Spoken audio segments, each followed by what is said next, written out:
على رسوله الكريم أما بعد فأعوذ بالله من الشيطان الرجيم بسم الله الرحمن الرحيم إن الله وملائكته يصلون على النبي يا أيها الذين آمنوا صلوا عليه وسلموا تسليما اللهم صل على سيدنا مولانا محمد وعلى آل سيدنا مولانا محمد وبارك وسلم صلاة وسلام عليك يا رسول الله صلى الله تعالى عليه وآله وسلم۔ اولیاء کرام کی کرامتوں کی قسموں میں سے آپ نے 18 قسموں کے بارے میں سماعت فرمایا۔ 19ویں قسم ہے دور کی چیز کو دیکھ لینا۔ شیخ ابو اسحاق شیرازی علیہ رحمہ کی یہ مشہور کرامت ہے کہ وہ بغداد شریف میں بیٹھے ہوئے کعبہ مکرمہ کو دیکھا کرتے تھے۔ اس کے بعد ہے 20ویں کرامت ہیبت و دبدبہ۔ بعض اولیاء کرام سے اس کرامت کا صدور اس طور پر ہوا کہ ان کی صورت دیکھ کر بعض لوگوں پر اس قدر خوف طاری ہوا کہ ان کا دم نکل گیا، ان کا انتقال ہو گیا۔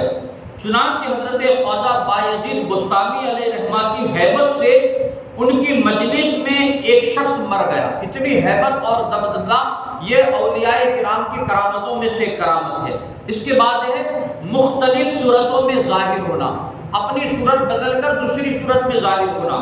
اس کرامت کو صوفیاء کرام کی اصطلاح میں خلع و لبس کہتے ہیں، یعنی ایک شکل کو چھوڑ کر دوسری شکل میں ظاہر ہو جانا۔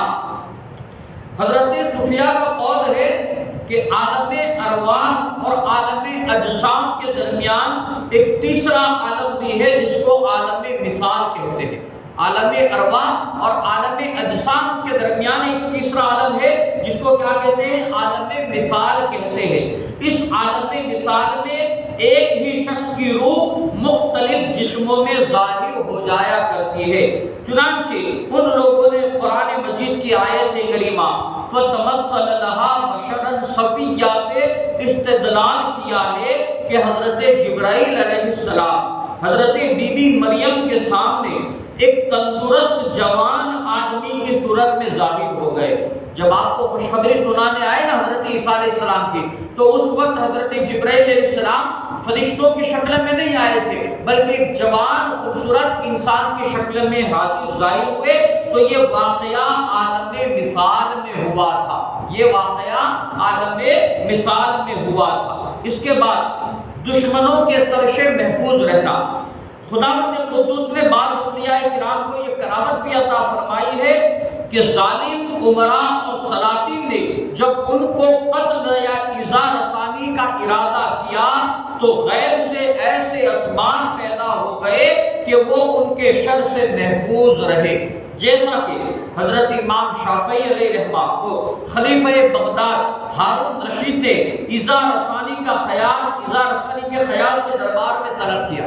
آپ کو تکلیف پہنچانے کے خیال سے ہارون رشید نے کیا ہے حضرت امام شافعی کو اپنے دربار میں بلایا، مگر جب وہ آپ کے سامنے گئے، حضرت امام شافعی ہارون رشید کے سامنے گئے تو خلیفہ خود پریشانی میں مبتلا ہو گیا اور ان کا کچھ نہ بگاڑ سکا۔ جب آپ حاضر نہیں تھے تو سوچ رہا تھا کہ فلاں تکلیف دوں گا، فلاں ایذا پہنچاؤں گا، لیکن جیسے ہی سامنے ہو گئے تو ہیبت و کپکپی طاری ہو گئی اور خلیفہ ہارون رشید کیا ہے آپ کا کچھ بھی بگاڑ نہیں سکا۔ اسی طرح ایک اور کرامت 23ویں کہ زمین کو خزانوں کو دیکھ لینا، زمین کے خزانوں کو دیکھ لینا یہ بھی اولیاء کرام کی کرامتوں میں سے کرامت ہے۔ بعض اولیاء کرام چھپے ہوئے خزانوں کو دیکھ لیا کرتے تھے اور اس کو اپنی کرامت سے باہر بھی نکالا کرتے تھے۔ چنانچہ شیخ ابو تراب علیہ رحمہ نے ایک ایسے مقام پر جہاں پانی نایاب تھا، پانی کا کہیں پر پانی نظر نہیں آتا تھا، اب زمین کے اندر پانی تھا اور کہیں پر پانی کیا ہے نہیں تھا، تو زمین پر ایک ٹھوکر مار کر پانی کا چشمہ جاری فرما دیا۔ ان کو پتا چل گیا اپنی کرامت سے کہ زمین کے نچلے حصے میں کہاں پر پانی ہے، لہذا کیا ہے انہوں نے ٹھوکر ماری اور فوراً پانی کا چشمہ جاری کر دیا۔ رب قدیر کی بارگاہ میں دعا ہے اللہ تبارک و تعالی علم دین سمجھ کر اس پر عمل کرنے کی توفیق